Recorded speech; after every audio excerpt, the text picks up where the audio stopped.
rikthyer në Breaking, do të diskutojmë rreth situatës në Kosovë, në Ballkan, por edhe më gjërë. Kam kënaqësinë të kem në një lidhje direkte ish diplomatin zotin Lutfi Bilali, gjithashtu edhe ekspertin e sigurisë zotin Dritan Goxhaj. Përshëndetje, kënaqësi t'ju kem në Breaking. Përshëndetje juve. Një situatë e pazakont në Kosovë, vetëm ditën e djeshme janë arrestuar 16 serb, të cilët ishin edhe të armatosur. Do doja një koment nga ana juaj, zoti Goxhaj. Po shiko, sipas deklaratës së policisë Kosovës, armët që janë zënë aty janë vetëm thikë dhe sopat. Në rast se thika dhe sopata do të quhen armë, atëherë çdo qytetar tjetër i Kosovës, duke qenë se Kosova ka 65% popullsi fshatare, pothuajse të gjithë në makinat e tyre mund të kenë thika ose sopata, kështu që duhet arrestohen të gjithë, sipas kësaj logjike të policisë Kosovës. Unë mendoj që ky arrestim i serbëve në Kosovë, të cilët ishin në një farë pelegrinazhi sipas deklaratës policisë Kosovës, pavarësisht se në radhët e tyre kishte zyrtar të forcave të sigurisë së Serbisë, por ama duhet të kemi parasysh që këta zyrtar nuk kanë hyrë ilegalisht në Kosovë, pra kanë hyrë legalisht në Kosovë, nuk përbën ndonjë problem në këtë rast. Unë mendoj që kjo është ajo komerdarja që Vučići po jep tash, që Albin Kurti po jep Vučićit. Vučići në këto kushte, në të cilat është, në kushtet e tija më të këqija të ndodhura në Serbi, i duhet një komerdarje për të dalë. Dhe komerdarja e vetme e cila mund ta nxjerrë Vučićin nga gjendja në cilën është vetëm Kosova. Dhe duhet patjetër që me Kosovën të ketë një tension. Dhe këtë tension po e bën Albin Kurti, duke arrestuar 16 serbë të cilët kishin ardhur në pelegrinazh, thjesht për arsye se dikush prej tyre kishte një thikë dhe një sopat në makinë. Pra kjo është diçka absurde dhe është totalisht një shërbim që Kurti po i bën Vučićit, pra po i vjen në ndihmë për ta nxjerrë nga situata. Dhe në rast se do të ishin probleme atëherë, duke qenë se këta janë thjesht, pra nuk janë qytetarë të Kosovës, janë qytetarë të Serbisë, atëherë nuk ishte nevojë arrestimit të tyre, por duke qenë se janë pelegrinazh, në çfarë lloj rasti mjafton përzërja e tyre nga Kosova dhe kaq mbyllet problemi. Por ti mbash ata të arrestuar, domethënë që ti krijosh problem atë nevojë që ka Vučići. Qartë. Zoti Bilali, si e shihni? Pati një reagim të menjëhershëm të ministrit të Brendshëm që është ende në detyrë Zveçla, më pas ka reaguar dhe Vučić, duke thënë se ky është një terror ndaj shtetasve serb. Po shfryzon këtë momentum, më thëmë drejtën, në aspektin ndërkombëtar, dhe më thëmë për ankimime, tek mund të thëmë ata që me të vërtet kanë mundësinë për të ndikuar në tërë proceset, jo vetëm në Kosovë dhe Serbi, por në tërë Ballkanin. Dhe mendoj që është një bonus jashtëzakonisht i favorshëm për Vučićin. Thëmë drejtën, detajat tjera rreth asaj që seminarin Në fakt, më shumë detaje ka dhënë Vučić se sa ministri Zveçla. Po, ministri Zveçla me siguri ka pas këtë ta shes si fitore dhe aktivitet të cilin ai si minister është duke bërë, por mendoj që nuk ka të bëjë kjo shumë efikasitetin dhe punën e kësaj ministri Zveçla. Mund të ndodhë, nuk është risi, nuk është sekret, thëmë drejten, që në Kosovë ka aktivitetet të grupeve serbe ose të institucioneve të cilat. Fakti që pjesë e këtij grupi prej 16 personash kanë qenë oficerë aktiv të shërbimeve të sigurisë serbisë, e kompromenton, le të themi, situatën? Unë nuk e besoj që ndokush nga Serbia hyn në Kosovë me vetdije të plot, por që se ka qenë aktiv edhe gjatë luftës, qoftë në polici apo në ushtrinë atëherë jugoslave dhe serbo-manazeze, tash të Serbisë. Nuk e besoj që e merr atë rrugë, ose që i ka durë me gjak, thëmë drejtën. Tash, mendoja, është një manipulim të cilin me të vërtet Vučići din ta shfryzojë dhe Serbia, diplomacia serbe do ta shfryzojë shumë mirë. Pra ju thoni që është manipulim nga ana e Kosovës? Jo, Vučići këtë forë do të manipulon në... Pra ka përdorur këtë situatë të krijuar në Kosovë. Mirë po, do të thënë që ajo çka e ka adutin e këtë rast Vučić është sepse ajo ka qenë vizitë në seminar kishtar në Bogoslavinë e Prizrenit dhe pastaj edhe në vizitë atje në një kishë në Gjakov. Dhe në këtë drejtim, me këtë aspekt religios do të ketë adutet forta, dhe në këtë drejtim mendoj që unë e kuptoj, po që se i kemi institucionet e tilla dhe organet tona të cilat ndjekun me të vërtet aktivitetet subversive ose kriminale që vijnë nga Serbia. Mirë, por format e tilla të aktiviteteve që bëhen me qëllime religjioze, atëherë ma shumë çojnë peshë, ma shumë na dëmtojnë se sa na sjellin ndonjë të mirë. Qartë. Zoti Goxhaj, për të mbetur sërish te siguria, ka qenë presidenti Albin Kurti që ka thirrur në një mbledhje urgjente Këshillin e Sigurisë së Kosovës, duke akuzuar drejt për drejt Serbinë se po tenton që të sabotojë themelimin e institucioneve të reja. Kurti është kryeministër, jo president, sa e këta ruam? Ndjes, po. Dhe unë nuk e shoh diçka të rëndësishme thirrjen e Këshillit të Sigurisë, pasi Këshilli i Sigurisë është një organ i cili varet nga kryeministri. Pra, është njësoj si thua që kryeministri thirrri mbledhjen e Këshillit të Ministrave.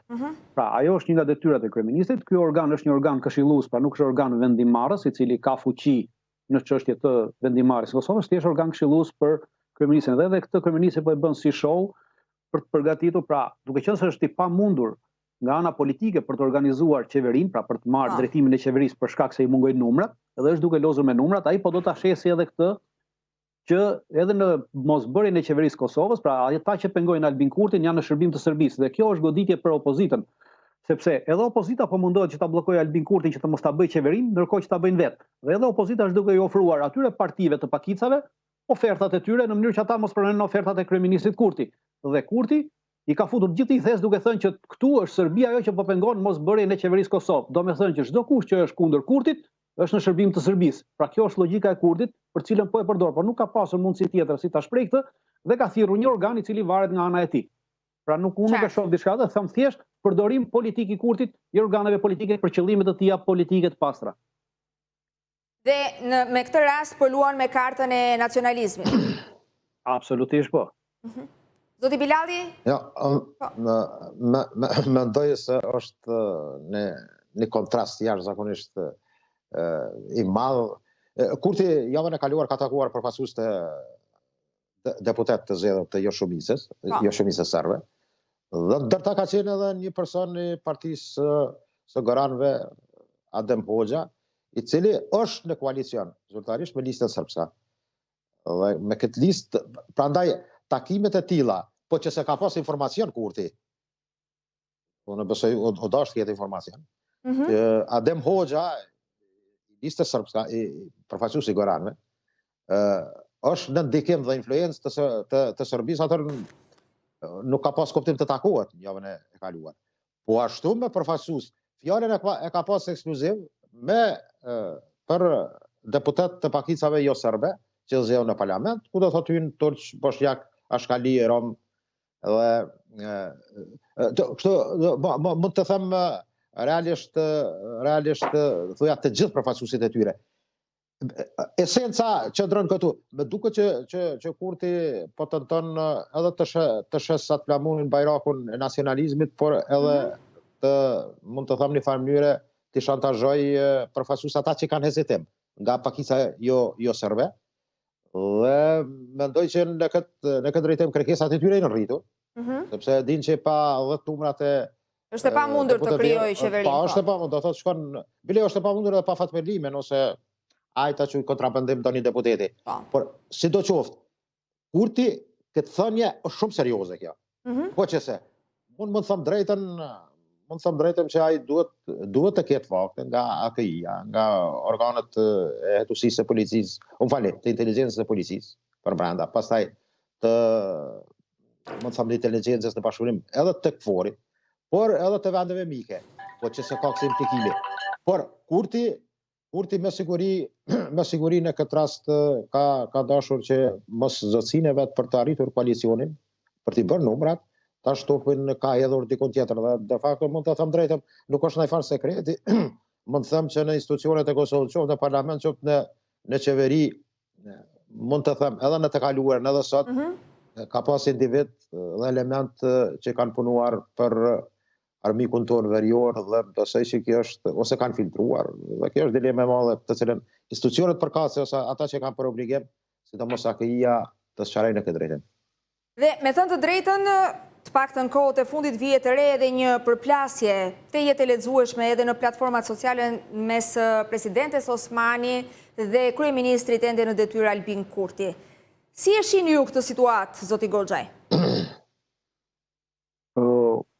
Shko, normalisht që ka një problem do të kishte, si pasojë e këtij rezultate të këtyre zgjedhjeve, pasi presidentja në detyrë tashmë shef që vendi i saj nuk është i garantuar pas një viti, pra ajo nuk do të mundësia për të qenë presidente pas një viti me votat vetëm të Albin Kurtit e ka të pamundur, kështu që është detyruar tashmë që të luajë, deri tash nuk ka luajtur rolin asnjëanës, pra gjatë gjithë kësaj kohe në këto 4 vjet ose pothuajse në 3 vitet e parë ajo nuk ka mbajtur rol asnjëanës, ato që i takon një presidentit të Republikës, por ka mbajtur rol të njëanshëm në favor të zotit Kurti, vetëm vitin e fundit ajo filloi të mbante një rol deri diku asnjëanës, ndërsa tash merr fundin e këtyre zgjedhjeve, pra kur pa rezultatet e zgjedhjeve ajo e pa që mundësia e saj për të zgjedhur edhe një herë presidente vetëm me votat e Albin Kurti është e pamundur. Prandaj asaj duhen edhe votat e opozitës për të zgjedhur presidente. Edhe për këtë arsye tashmë ka filluar të acarojë marrëdhëniet edhe ajo për nevojat të saja politike dhe para asgjë tjetër, pra jo për nevojat Kosovës, por për nevojat vetat, ka filluar tash të lozi një lojë asnjëanësie, pra dhe të përballet dhe të përplaset me zotin Kurti.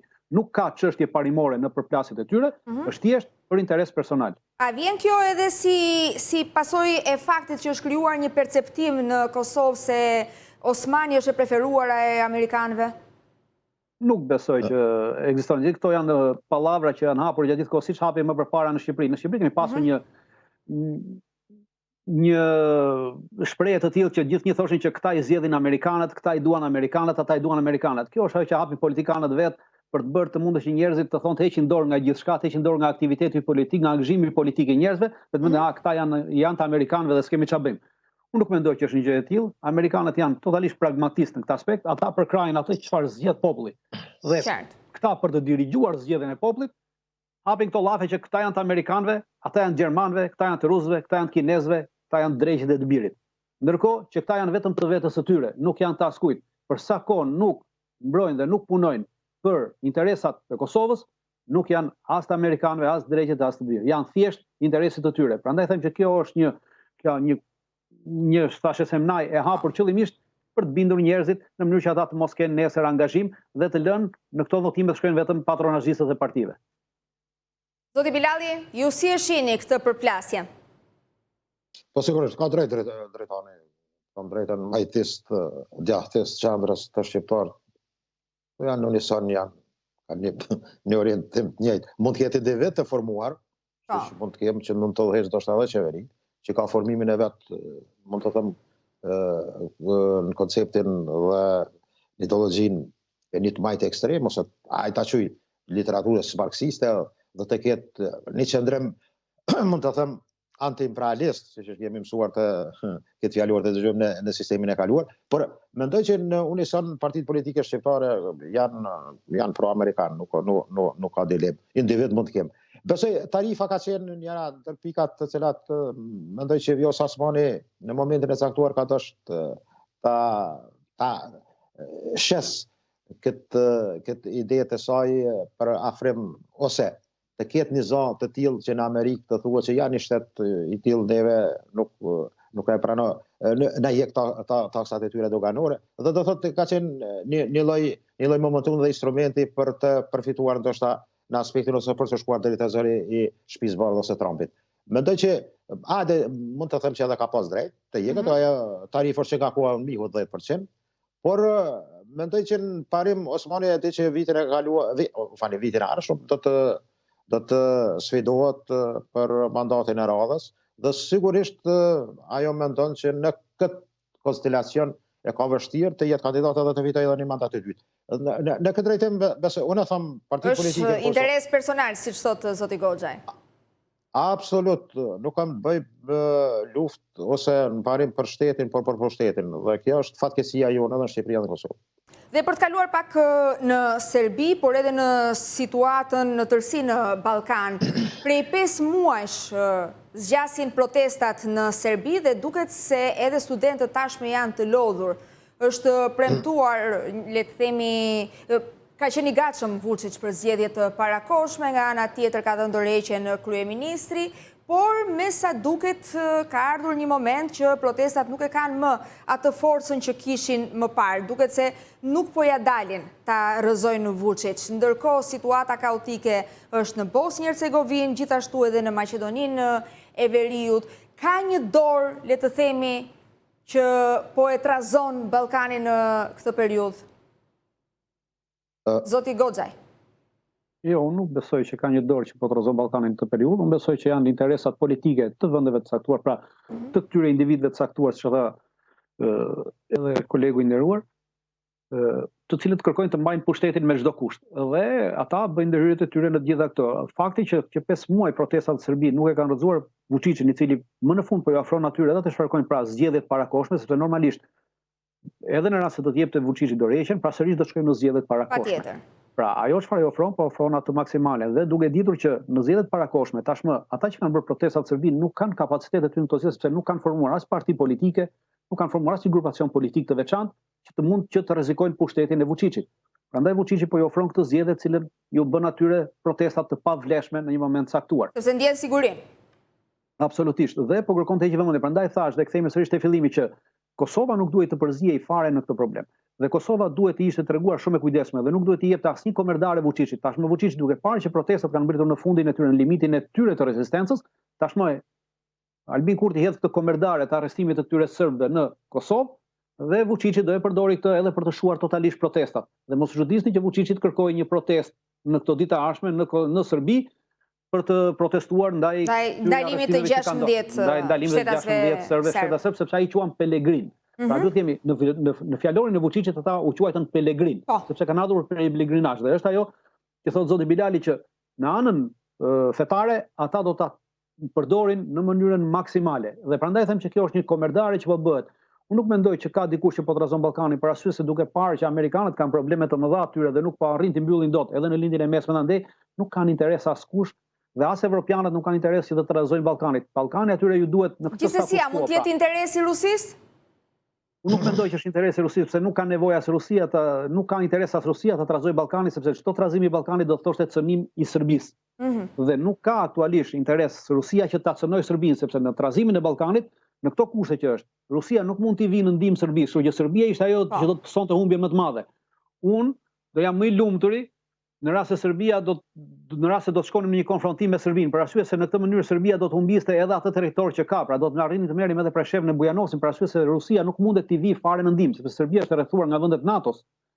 Prandaj them që edhe rusët tashmë nuk e shohin, pra pavarësisht marrëdhënieve tyre që kanë filluar të kenë me Shtetet Bashkuara të Amerikës, nuk e kanë arritur akoma atë pikën të cilën t'ju lejohet atyre që të mund t'ju vinë në ndihmë nesër Serbisë. Pra në çdo lloj tentative, ata po kërkojnë të mbajnë status quo. Pra gjitha palët në Ballkan kërkojnë të mbajnë status quo. Por janë vetëm personazhet e veçanta politike në këtë Ballkanin tonë, të cilat po trazojnë urat për të mbajtur pushtetin e tyre sa më gjatë dhe për të siguruar pushtetin e tyre në të ardhmen. Pra një pushtet të përjetshëm derisa ata të jenë gjallë. Qartë. Zoti Bilali. Po, dhe Vučić ka nominuar një mandatar të ri të qeverisë, Gjuro Macutën, një mjek, një profil, mund të them, apartijak. Dhe në këtë drejtim, mendoj që ajo që protestat dhe bundet në Serbi, mund të them, janë zvejor, dhe është normale që dikush Vučićin e ka mbrojtë dhe ka një aliat bukur të fuqishëm. Ajo që është interesante në deklaratën e tij të djeshme ka qenë, mund të them, që do të takohet me Trumpin, diku në maj, sipas tij. Dhe temat ka potencial që do të jetë marrëdhëniet Serbi-Amerikë dhe ajo që ka të bëjë me tarifat dhe zbutjen mundësisht e saj në minimum.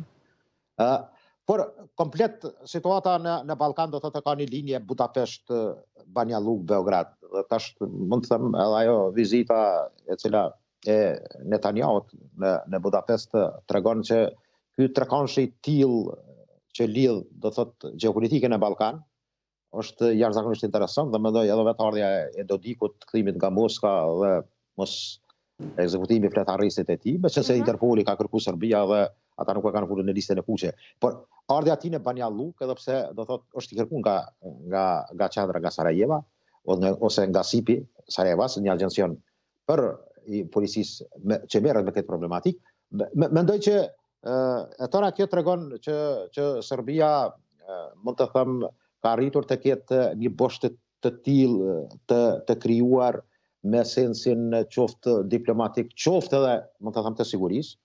Dhe mendoj që edhe ai nënshkrimi i një bashkëpunimi të ushtarak ka qenë si lloj rivaliteti ndaj asaj që ka arritur Kosova, Shqipëria dhe Kroacia. Serbia në këtë drejtim mendoj që krahun kroat ta siguroi me Hungarisë, edhe Hungarisë kanë pretendime, mund të them, rreth mund të them tërësisë territoriale të Kroacisë. Dhe kjo e tëra nën kupton që në Ballkan po krijon mund të them disa diga që janë jashtëzakonisht interesante, mirë po edhe të rrezikshme. A ka ndikim faktorët e fuqishëm po, me siguri. Ato që thatë drejtani ka problem se Rusia të ndërhyjë drejt për drejt ose të krijojë si logjistik dhe përforcime në Serbi. Duke qenë se ka shpenzime të jashtëzakonshme. Absolutisht. Në Ukrainë. Është e pamundur, është e shpenzime, është e pamundur për arsye sepse në Serbi është rrethuar me vendet NATO-s, pra nuk mundet të kalojë Rusia asnjë forcë, asnjë fishek, asnjë automatik në këto vendet NATO sepse nuk i lejohet pra të hyjë në territorin e NATO-s. Qartë. Pra kjo është, pra nuk ka asnjë mundësi të vinë në ndihmë. Dhe në këtë mënyrë, në rast se do të kishte një luftë aty, do të fliqej totalisht, sepse pra shiko, aleatit saj nuk po i shkojnë në ndihmë. Prandaj po them që nuk asaj intereson më tepër status quo se sa lufta në Serbi. Qartë, por si e shihni ju, zoti Goxha, këtë flirtim që po përpiqet të bëjë Dodik me Serbinë dhe me Hungarinë, madje duke premtuar që nuk do t'i bashkohemi kurrë NATO-s? Unë nuk e shoh flirtim me Serbinë, pa ajo Dodik është në shërbim të Serbisë, ka qenë gjithnjë në shërbim të interesave të Serbisë, ai e ka shprehur atë qartësisht, pra nuk kemi këtu ndonjë filtrim. Ajo çfarë po mundohet të përdorin, ta është lidhja me Hungarinë, por edhe ajo lidhja me Hungarinë është vetëm një shitje politike për konsumim të brendshëm, për arsye se në çfarëdo lloj rrethane tjetër. Hungaria në asnjë mënyrë nuk do të shkonte në një luftë me Kroacinë, pavarësisht interesave të saj, pavarësisht pretendimeve të saj, për dy vendet të NATO-s, pra nuk do të shkonte në një luftë me Kroacinë për hatër të Serbisë. Pra në asnjë moment nuk do ndodhte kjo. Sepse në këtë moment atëherë do të cënonte në rast se do të shkonte për hatër të Serbisë, duke qenë se Serbia nuk është aleate e NATO-s dhe nuk është anëtare e NATO-s, automatikisht kjo do të krijonte probleme të mëdha brenda NATO-s.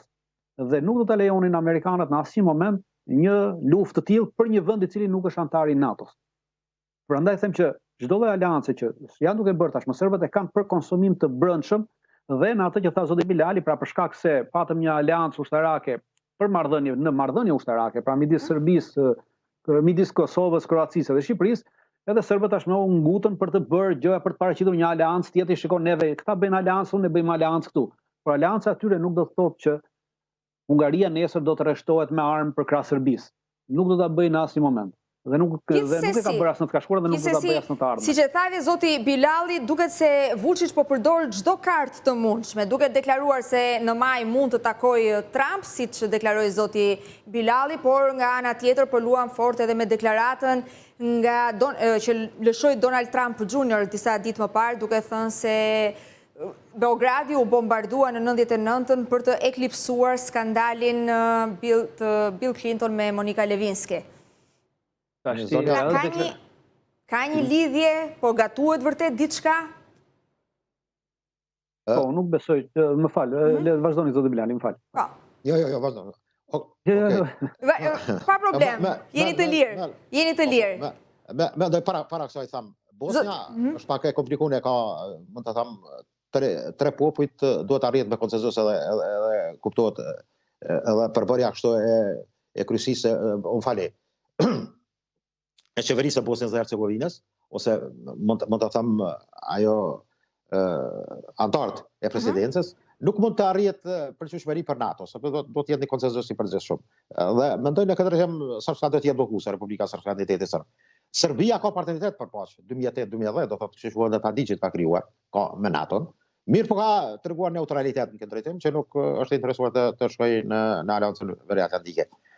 A ka rreth Trump Junior, a ka ndikim ajo çka ka deklaruar? Mendoj se është një lloj transaksioni i qëllimeve të tyre ekonomike që kanë në Serbi, por mund të them edhe atje në jugun e Shqipërisë. Edhe mendoj këtë logjika atyre e bizneseve mund të vjen edhe deri te, mund të them, ajo keqardhje, mund të them thojza e Trumpit, djalit të Trumpit, për bombardimin e Gjeneralshtabit serb, gjatë kohës së bombardimin 99-ën. Por mendoj që nuk po na të harrojmë që djali Trump ka një ndikim bukur të madh. Jo pse luan rol, ka postë ministrore. Mirë po, më duket një afërsi me Gjedivensin e ka dhe thuat që ky ka qenë zëri që ka ndikuar për të ardhur zavanc president Gjedivensi. Dhe në këtë drejtim Serbia do thotë ka shfrytzuar këtë momentum edhe shfrytëzon. Ka edhe pastaj mund të them edhe ekipe lobuse ose agjencione lobuse, 5 ose 6 Serbi që financuan nga Beogradi. fatkeqësisht ne para disa ditë qeveria ndom 78 euro për lobim. Do thot, tu jemi në atë muskuj ton, ose vizionin ton se ku është interesi i Kosovës për të arritur atë hudur. Zoti Goxha, diçka për të shtuar përpara se ta mbyllim? Jo, jam dakord me ato që thotë zoti Bilali, edhe për Bosin, edhe për çështjet e djalit Trumpit, pavarësisht se është djali Trumpit, pra në këtë aspekt duke qenë është totalisht ignorant në aspektin e ndërhyrjes ushtarake të NATO-s në Kosovë, por është munduar ta shfrytëzojë atë politikisht për nevojat babait të tij, pra duke qenë se është bërë në kohën e Clintonit dhe duke qenë se jati i tij ka pasur konflikte me Clintonin gjatë gjithë kësaj kohe, pra me të dy Clintonët, atëherë ai ka munduar ta shfrytëzojë këtë në këtë vizitë dhe ta bëj si një slogan politik për nevojat të babait të tij. Pra nuk ka asgjë konkrete në këtë. Ju falenderoj shumë për prezencën dhe për të gjitha opinionet që ndat me ne. Faleminderit zoti Bilali, faleminderit zoti Goxha, gjithmonë të mirëpritur. Javë të mbarë. Gjithë mirat. Kalojmë në publicitet, rikthehemi pas pak.